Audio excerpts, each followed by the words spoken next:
Lahat tayo may destiny. Sino man ang Prince Charming mo, wag mo nang hanapin sa Facebook. Hayaan mo siyang hanapin ka. Patiently wait for your qadar. Di ba sa Muslim, ito lang ang relihiyon na nagtuturo ng qadar, right?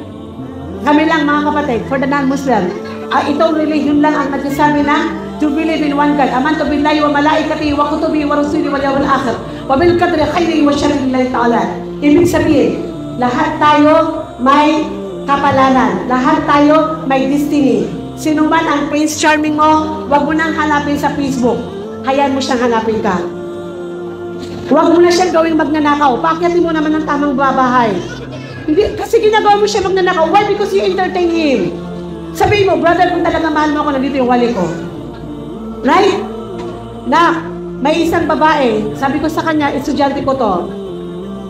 Sabi ko, anak, hindi ka naman ustada, hindi ka naman hijabi, pero nakita ko na sa grupo mo, ikaw ang may pinakamabuting asawa. Alam mo sabi niya? Ito estudyante to. Sabi niya, kaka, alam mo, mula nang maging dalaga ko, I swear to Allah na I will never entertain men in Facebook. Kaya siguro, dahil alam ng Allah na zero boyfriend since birth, binigyan ako ng Allah ng napakabuting asawa. Anak, ang mabuting asawa, hinahanap ka, hindi mo siya hinahanap. Tatandaan mo yan.